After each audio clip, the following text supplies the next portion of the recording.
We are especially pleased today to have a visiting ethical culture leader here with us, Hugh Taft-Morales. Hugh is the leader of both the Baltimore and Philadelphia Ethical Societies, and you thought your commute was bad. In addition, he is a faculty member, or has been a faculty member for the AEU Lay Leadership Summer School and Secretary of the National Leaders Council of the American Ethical Union. He lives in Maryland with his wife and 3 children, and today he's going to speak to us a little bit about why ethical culture is more than a religion. So please welcome Hugh Taft-Morales.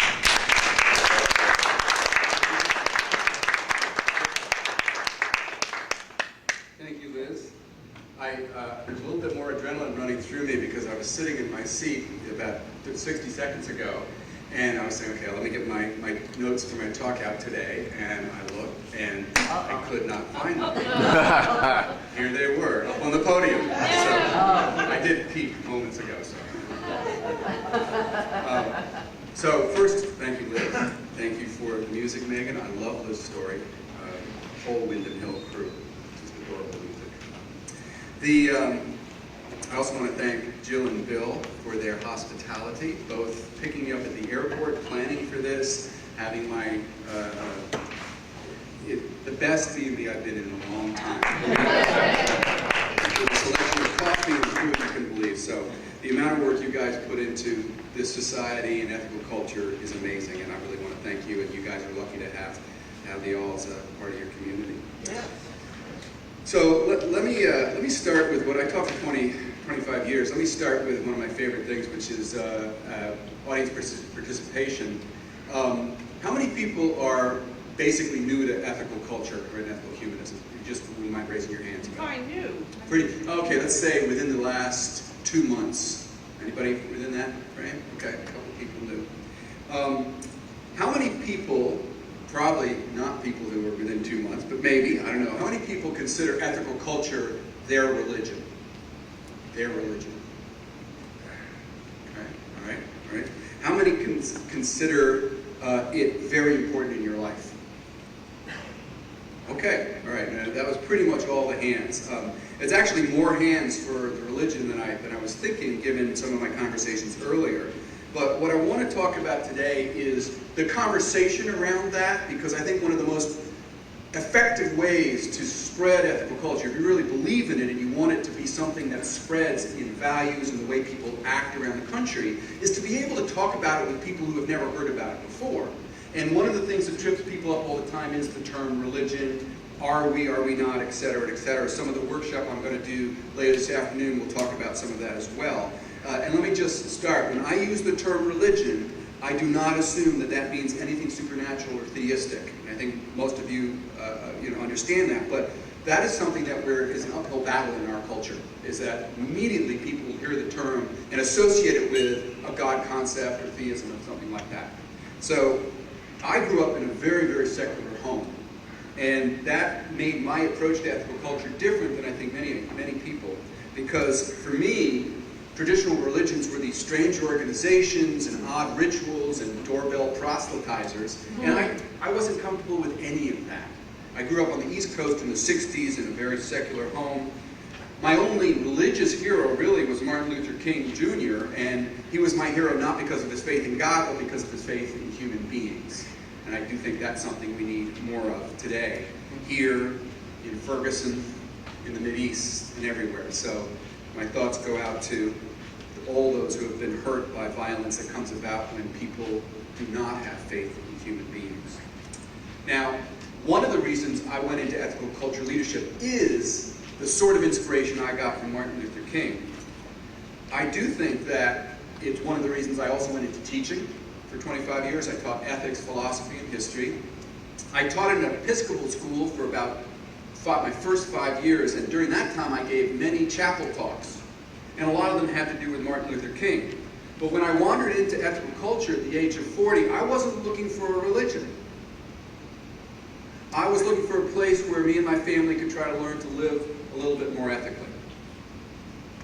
So at my first national council's meeting, the National Leaders Council is the group of people who serve in ethical culture as clergy. We meet 3 times a year for 3 days each. And at my first meeting, I was in a very small minority, calling into question whether we should even use the word religion to describe ethical culture. That very tiny minority, by the way, was Bob Greenwell and me. Bob Greenwell was the leader here a couple of years ago. Well, besides the negative impact not calling it a religion would have on our tax status, which I think is really, in some ways, a minor issue for me, but a major issue practically, it was the conviction of many other ethical culture leaders that it was a religion for them that led to an evolution in my thinking. So I can trace my evolution in relationship to ethical culture from seeing ethical culture as a new vocation to a growing faith, and now I call it my religion. Now, a lot of other ethical culture leaders, I said, came into ethical culture as a way out of their traditional faith, whereas I came to it through a secularism and a skepticism. And perhaps that's one reason why my approach today in my talk is not to try to convince you to call it your religion, even though many of you do, but for those who don't, I'm not trying to convince you to call it that. I want to make that very clear. All I want to do is to try to reinforce your commitment to ethical culture, whether you see it as a religion, or whether you don't, or whether you ever will. I mean, my wife's a member of the Washington Ethical Society. It's not her religion. She doesn't want a religion. She is a retired Catholic, she calls herself. So, I'm going to offer several reasons why I call it my religion, but I want to do so, as I said, mainly just to try to show you why ethical culture is so unique. I think its uniqueness can appeal to many, many more people when they find out about it. Because it is a religion for some, and it's not for others, and that's the way it was meant to be. That's my thesis in a nutshell today. And I'm going to offer, one of the things I was told was, not having a leader here, you don't often get to hear a lot of ethical culture history or philosophy, so I pulled out many references to ethical culture history, and I urge you to read about it. It's not always the most scintillating reading, but it is important to us, and I'll try to pull out the nuggets that I think. For a degree, it is the diversity within ethical culture that attracted me to it. It was not a place where I felt like I had to think like everybody else. So I do think we agree on a few things. I think generally in ethical culture we agree on the worth of every person. I think we generally agree on the importance of social justice. And I think we generally agree that the way you honor worth and build justice is by creating ethical relationships that are open, compassionate, candid, kind. So worth, justice, and relationships, that's my bumper sticker right now for ethical culture. Now, some of us do that work, try to honor worth, build justice, and grow relationships as our religion, and others don't. That's why I love ethical culture to a degree. So let me go into the history. The history shows that it's quite tricky to explain this to people, and it has been over the course of our history. From the very beginning, the founder of ethical culture, Felix Adler, tried to choose words that were very different from traditional religions. He discarded from his faith many of the symbols and ceremonies and clerical roles that you find in other traditional religions. Our ministers, for example, are called leaders, which confuse people because it's not a term they hear often. Leaders usually speak without robes or garbs. I do wear a tie. It's my one thing I do. You know, if I wore that when I was teaching, I'll wear it when I'm speaking. And they speak in simple rooms, not in fancy churches generally. During the 1920s in the United States, when there was a religious revival, this whole question began to come up again, and there was a subtle shift. Howard Radist is a great historian of ethical culture. He's a leader who lives in New Jersey now. He talked about the fact that in the 20s, leaders began to change from being teacher and scholar and critic into a more traditional minister who tended to, quote unquote, spiritual needs. Spiritual needs. Ethical culture leaders were generally taking on more of a pastoral image, like a pastor being, quote, caring, these are Radist's words, caring, nurturing, forgiving, and supportive father. Now, unfortunately, there were no mothers. There is a bit of sexism in ethical culture history that we are beginning to get by, given the fact that the three largest ethical culture societies, New York, St. Louis, and Washington, are led by women. We're on a road, right? We're on a good road. There are many other reasons why it's good, and I won't go into that right now. But some people got concerned about the shift from sort of the teacher, critic, scholar to the pastor, and one of them was Felix Adler himself. Now, he died in early 1930, but he said that there was, in the 20s, a, quote, growing dread of a new clergy. Dread of a new clergy. And he affirmed this as, quote, a very proper misgiving because the world has suffered too much from priestly organizations, priestly arrogance, end quote. So that's the founder's awareness of that. And my wife will often talk about the priestly arrogance and abuse within the Catholic Church. Ethical culture in Europe was a little bit more comfortable with the term religion and religious elements. They accepted many of it more. The ethical culture leadership in London was described as ministering, quote, to the needs of the bereaved, the sick, the morally perplexed, the tempted, the penitent. Very sort of pastoral religious words. Stanton Coit, who was the leader of, get ready for this, the Ethical Church of London. Yeah. He saw ritual, ceremony, symbolism as necessary to fuel the growth of ethical culture. He said, quote, a rational religion should find a place for symbols. Interesting approach.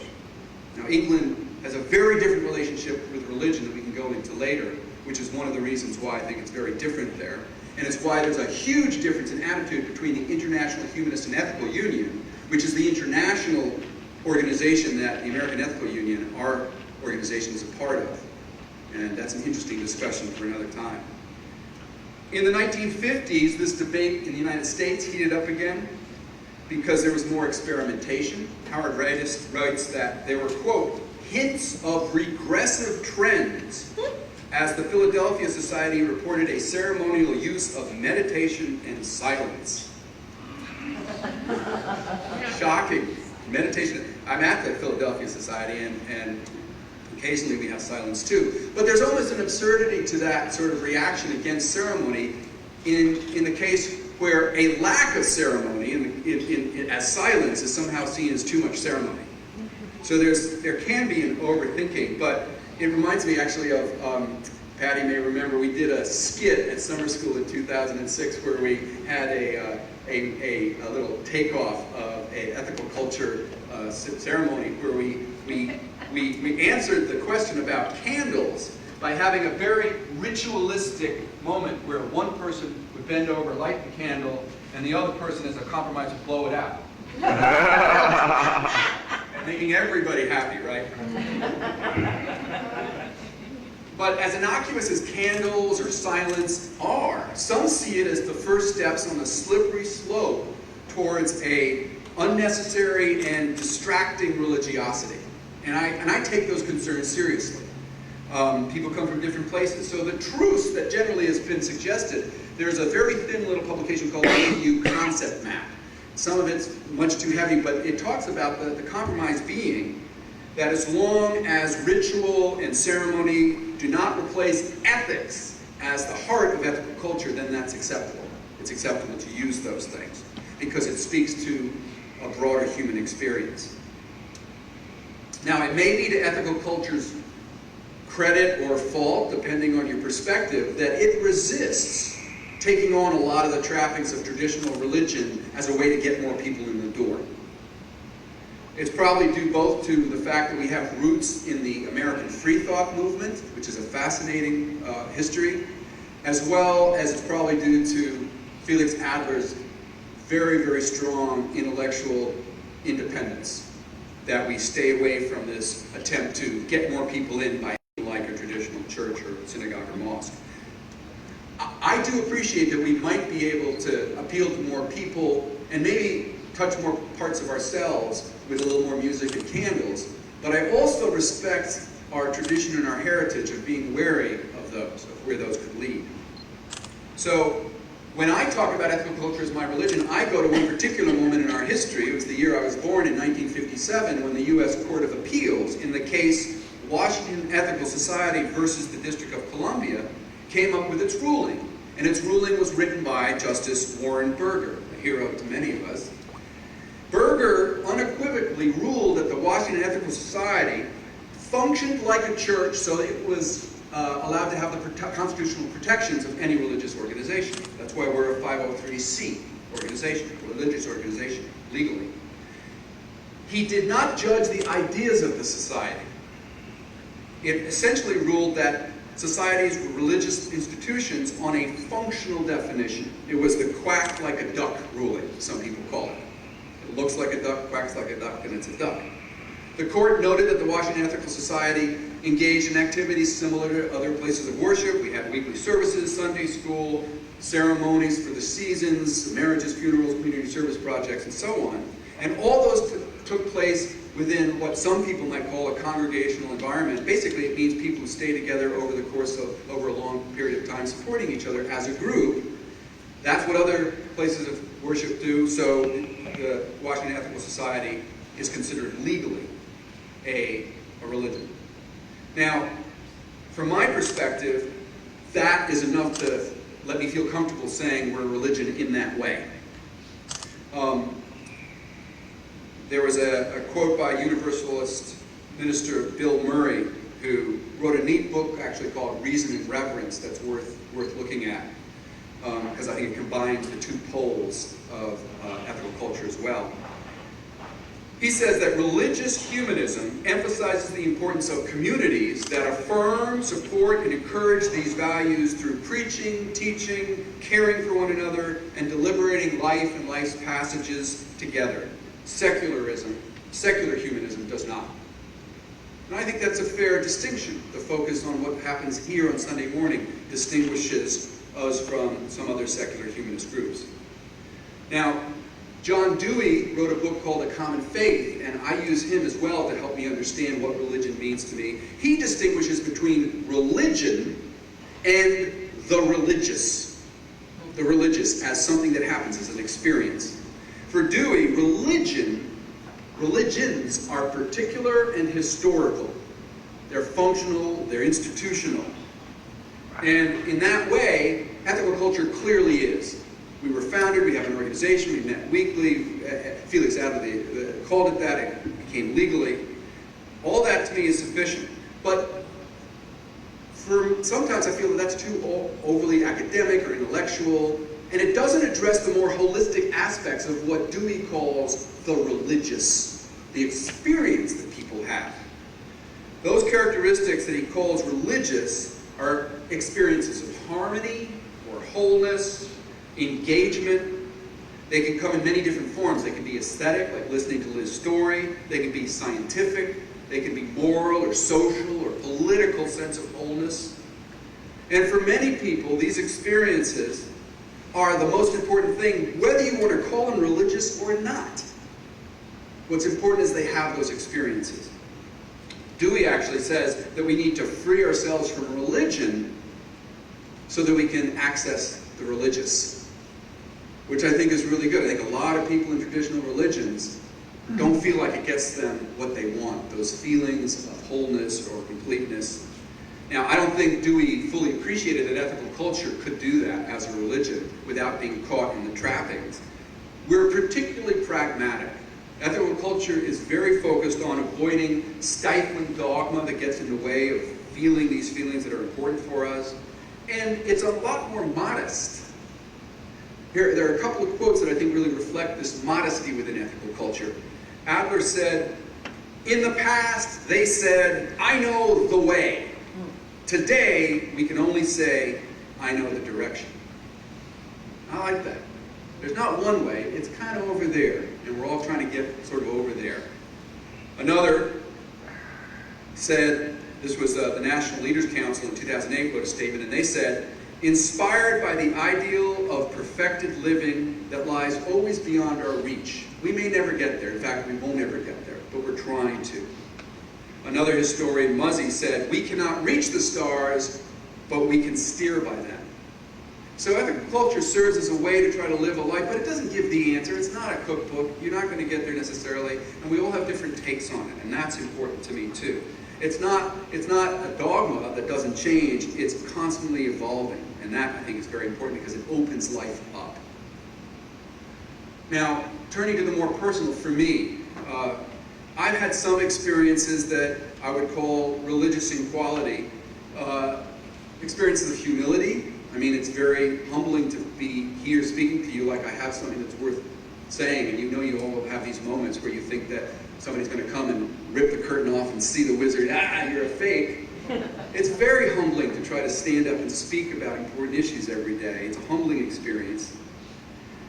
Sense of mystery. I'm always amazed at life and people. Sense of connection with something greater than myself. All of these forms of experience are important to me. In particular, I think humility and mystery. I'm a skeptic. I've always been a skeptic. I haven't been a joiner. I know many people in ethical culture say that as well. The St. Louis leader from decades past, W.L. Sheldon, really embraced that modesty and humility as well. He said, he sees the religious and ethical culture as helping us avoid, quote, the vulgar self-assurance. He continues, he said, religion has always done its best work in checking the growth of this offensive quality of character, vulgar self-assurance. It induces, he said, quote, sublime humility. And I think that's really important for me. Humanism at its best, I think, rejects easy answers. And if you look historically, the humanism of the 50s and 60s that came after World War II was part of Pax Americana, was focused on the idea that somehow science was going to give us all the answers. There was a lot of hubris in that, and a lot of people really got turned off by this idea that somehow, without God, you're going to use science to uncover all the mysteries of the universe. Ethical culture doesn't say that. We use reason, we use empiricism to broaden our knowledge, but we have a Socratic humility that tempers that. We know we don't know a lot, and we won't always know everything. Our knowledge is expanding exponentially, but the reality is we know less and less about more and more. Right? Oh, yeah. I mean, if you're a fan of Carl Sagan, you'll see him writing this all the time. Humanism banishes this brash hubris, and it's more realistic about its capabilities. Chet Ramo, who wrote for the Boston Globe for years on science issues, put it this way. He said, he sees, quote, all scientific knowledge that we have in this world as an island in a sea of mystery. I love that idea. Because a lot of people criticize humanism for sort of being as if they know it all. We don't. In fact, if you talk to scientists, they know how little we really know. So even though our knowledge grows, imagine this island growing in this vast sea of mystery. As it grows, our experience of mystery is the shore. It's the shore between what we know and what we don't. The more you know, the more mystery there is. And most scientists know this. Science doesn't eliminate mystery, it adds to it. And that, to me, is a part of what I see as a non-theist religious experience. Science can't predict all. The future is still a great mystery, and Adler talks about the future quite a bit. He says, in our part in this world, he says, the future is an inscrutable mystery, and the issues which it holds in its keeping are enveloped in silence, but it's not presumptuous nor vain to express one's hope for the future. When you mentioned hope today, Liz, that's what I thought about that quote. Hope for the future. It's vague, it's general, but it's pointed to the future, and we still need that. So, related to mysteries, I think it's this connection to something greater than ourselves. Some people interpret this religiously. Adler experienced it through what he saw as a philosophical idealism, which, for many of us, myself included, can get a little weird at times. His philosophical idealism uses words like the supersensible, which he took from Kant. The ethical manifold is a term, if you've been around, you've heard enough. One reason he didn't call himself a humanist was he thought humanism limited access to the supersensible or the ethical manifold. He criticized humanism for too rigidly ruling out the possibility of, quote, the Godhead, which comes a little bit from Emerson, and the divine life. He wanted also to connect to what he called a moral law that existed in the universe in much the same way as physical laws exist in the universe. At times he speaks as if this moral law exists independent of conscious beings. Okay? Now, The ethical culture I embrace, and I venture to say many of you embrace, have left behind this philosophical idealism. I don't think there's enough evidence in my life to convince me that there's a Godhead or the supersensible or a universal ethical law that exists independent of thinking beings. It just doesn't even make sense to me. So today, the connection to something greater than us is much more mundane and I think much more important than a philosophical idealistic world. And that's what I'm going to conclude with. But before I get there, I want to talk about another issue. But hold in mind, what is the connection for you? What is the connection to something greater for you? I'm going to come back to that. One crucial idea that's important in understanding how to speak to other people about us as more than a religion involves the priority of ethics, which I think most people get. Certainly, ethical culture offers some of us experiences of humility and mystery and connection to something greater, but we all hear the term and embrace the term, I believe, deed before creed. Deed before creed. All the words we use to explain our beliefs are less important than how we live our lives. Thomas Jefferson said, "It's in our lives and not in our words that our religion must be read." I don't think there's anything as clear as that. Viktor Frankl, a psychotherapist with an existential approach, offers this advice. I think this is very appropriate for ethical culture. He says, "We need to stop thinking about the meaning of life and instead think of ourselves as those who are being questioned by life, hourly and daily. Our answer must not consist in talk and meditation, but in right action and right conduct." And I really like that. I'm being asked by life to act daily, hourly. Now, I love talk, I love philosophy, I love debating about creeds. Emerson called creeds a disease of the intellect, and I might have a touch of that disease. So should we call ourselves a creedless religion? That term's used sometimes in Unitarian circles. I don't think so. Should we abandon our effort to explain to people how we're a religion in some ways and not in others? Again, I don't think so. But I think we can be clearer in how we explain ethical culture. The clearest way I think Adler captured it was in this very simple phrase. He said, "The ethical movement is religious to those who are religiously minded and to those who interpret its work religiously, and it is simply ethical to those who are not so minded." That to me is pretty clear. It depends on where you're coming from. There is a diversity of human nature and people, and if we respect that, we have to respect that within our own organization, but come to an agreement that deed is more important. What you do is more important than why you do it. That's where we can agree as ethical cultures. So, I do think we agree on things like worth generally, and relationships and justice. But I do want to explain this in another way, because I think that, to a degree, we're more than a religion in a similar way that we're more than an intellectual movement. As I said, I love the intellectual elements. I study the philosophy, I look at the history, and I find fulfillment in that. I find fulfillment in Adler's speculative writings. I think they contribute to my moral life. I think I'm a better person, I act better because of the philosophy that I read. My wife doesn't need any of it.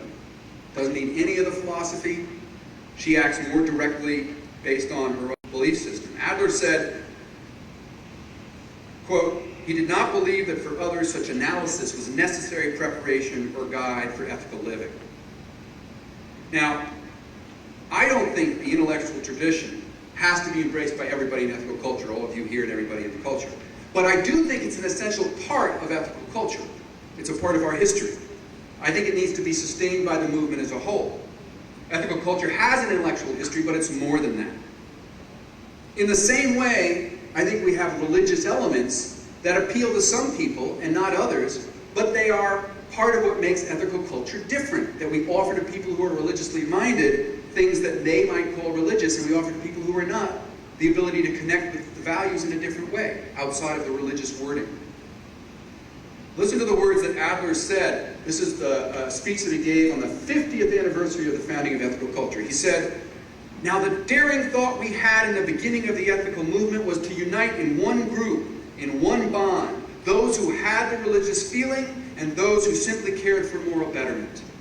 That has given a somewhat flickering meaning to the word religion as we have used it. So for him, both are important. That was what was unique for Adler. He continues, he says, this is him himself. He says, now I myself have always been a religious person in the second sense and never a mere moralist. But I founded this society with the expressed purpose and intent that it should not consist only for those who stood as I did, who have the same religious feelings and needs, but that it should be open to all those who believed in moral betterment, because that is the point on which we all agree. This is the founder. This is a man that is fairly dictatorial in the way he ran this movement. He was running it for about 60 years, and he was ethical culture, but he understood the importance of freedom of conscience, freedom of intellect. So for me, it's not essential that people think like I do in ethical culture to be ethical culture. It's about the role of philosophy, the word of religion, whether you call it spiritual or not. Many people find religious experience and sanctuary and sustenance in ethical culture and call that religious, and others don't. And I think that is what we have to agree on is okay. So to a degree, understanding this and explaining to people is very, very important. So let me turn to the fact that the other part, what is a creed? To me, a creed is a collection of beliefs that you proclaim publicly. That's it. It's not the same as dogma. Dogma is something you do not question. Creed, you can constantly question, constantly review, analyze. What's worth, what's an ethical relationship? Those things are in constant flow. Robert Ingersoll, who is, if you want to hear some of the, I live when I read him, I hear him. He was a great orator in the late 1800s. He was a free thought person. He wasn't in ethical culture. But I think this is how I see ethical culture. He says, we are not endeavoring to chain the future, but to free the present. We're not forging fetters for our children, but we are breaking those our fathers made for us. We are the advocates of inquiry, of investigation, of thought. This of itself is an admission that we are not perfectly satisfied with our conclusions. Philosophy has not the egotism of faith. Philosophy does not have the egotism of faith. So I think in ethical culture, we're not done thinking. Our creed is open to questioning and challenging. Our leaders are open to questioning and challenging. If you go into the New York Society for Ethical Culture, how many have been in the auditorium in New York? Really? Oh, it's a beautiful, beautiful room. If you get to New York, go to 64th Street, right off of West Central Park, and go in and look at the main hall. Adler had this built about 30 years into ethical culture's history, and he had it built in a very different way. Most churches have a long nave with a raised altar, so you could be far away from the speaker, and the speaker's up there. Okay, what's that telling you? Right? Ethical culture, he had it constructed by the architects. The stage is lower than most of the people in the audience. And it's long this way, so you're close to the speaker. So just that message about how there isn't that sort of a hierarchy, and that it's about human beings and not power structures, is very, very important, I think. So being open to questioning, and goodness knows if you've been around ethical culture enough, you know that you can question each other. We can question each other endlessly.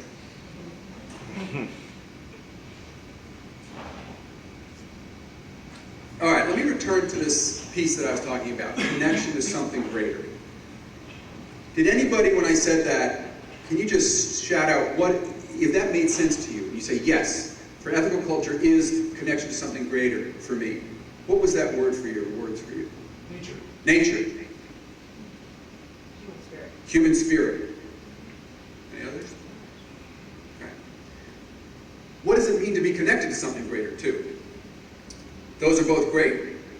One of the things that I do try to avoid is the singularity of the answer. Notice how I answered it. What is the connection to something greater? And this is why. This is why I worry about the singularity of the answers. Paul Tillich was a theologian who was very popular in the 60s. And he liberalized our concept of religion. He detached the idea of supernaturalism from religion, because he defined religion as dedication to an ultimate concern.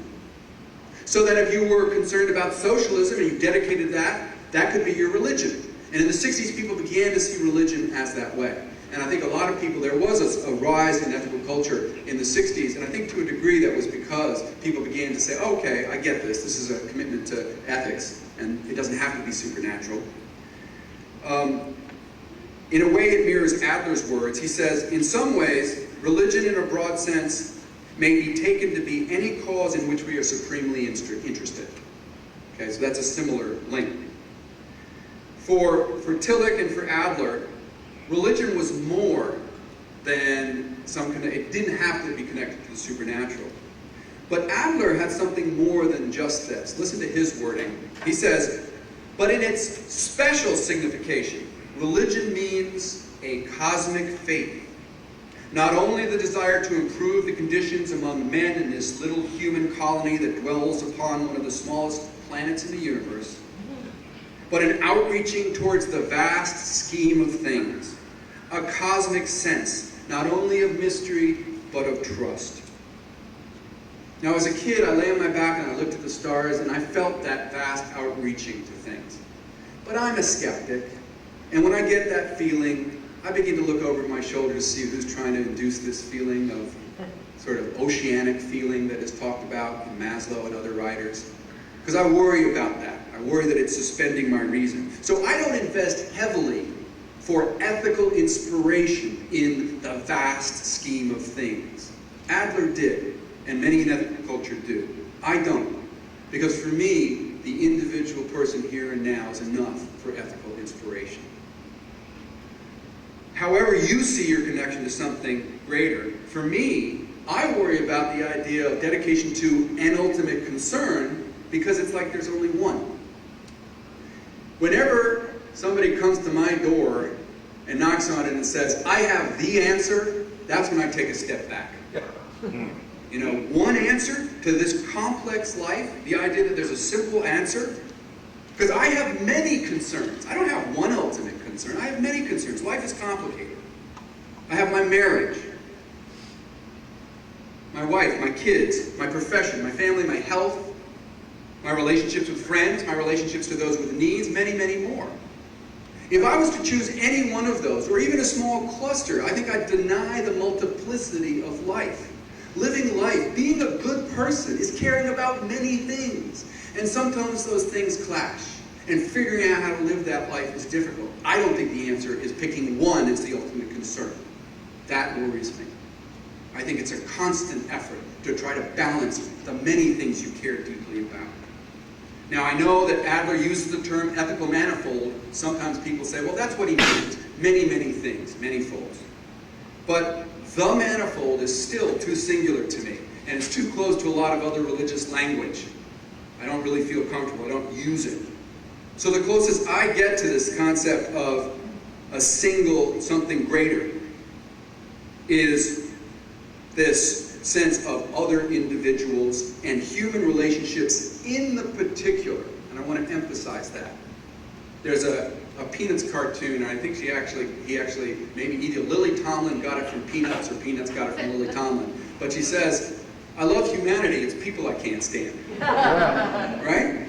So I worry about it, say, well, I'm dedicated to humanity. Well, it's easy to be dedicated to humanity. It's hard to be dedicated to many, many, many people. It's really hard to be committed to every person you meet. That, I think, is the challenge of ethical culture. That, to me, is that connection to something greater.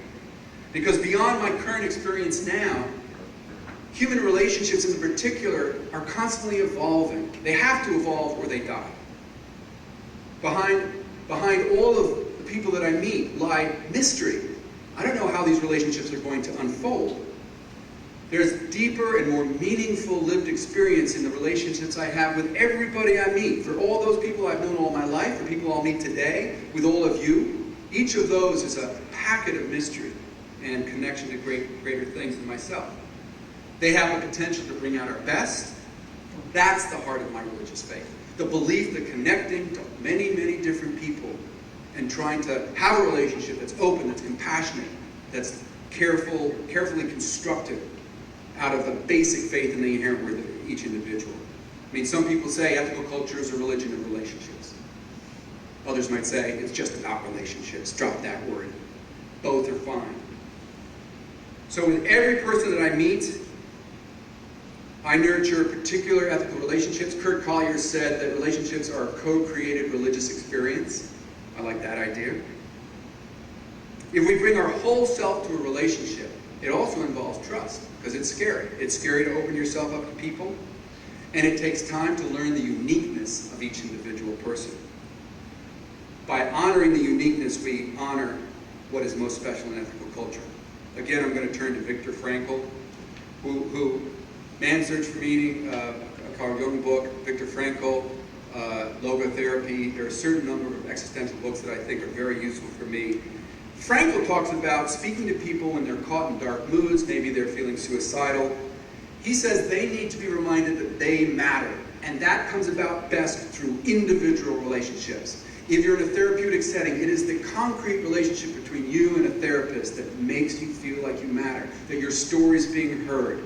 And when you open yourself to somebody else, even if there's somebody on the street without any hope, if you take a moment to care about them, to look them in the eye and say, you are a human being and you affect me, that means a great deal. That reestablishes that sense of worth and meaning. That, to me, is my faith in ethical culture. That's what, to me, is the most, quote-unquote, religious experience I have. So, I'm just going to review. I argue that ethical culture is functionally, historically, and institutionally a religion. You can look at the history books. That's enough for me. For some members, ethical culture offers experience of mystery and humility in connection to something greater, experiences of harmony or wholeness or engagement.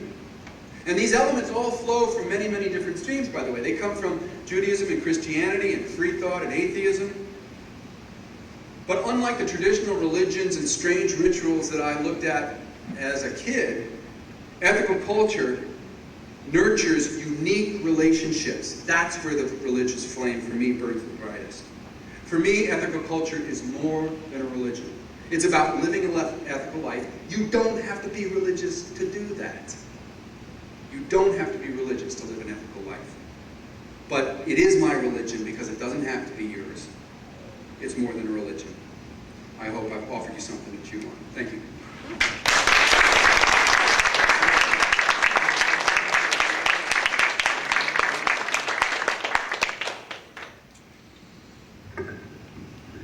Thank you so much, Hugh. If you're like me, your brain is spinning and you're thinking a million different things. But I would like to offer one thought, and that is that we are very much like a church in one way, and that is, even though we don't have pews, one is sitting on the front row. Yeah.